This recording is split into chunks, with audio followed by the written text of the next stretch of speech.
بیٹا نماز کی پابندی رکھنا اور لوگوں کو اچھے کاموں کے کرنے کا مشورہ دیتے رہنا،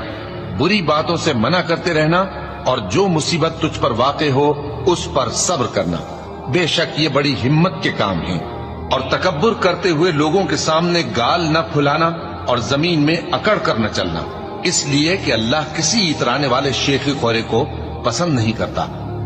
اور اپنی چال میں اعتدال کیے رہنا اور بولتے وقت ذرا آواز نیچی رکھنا،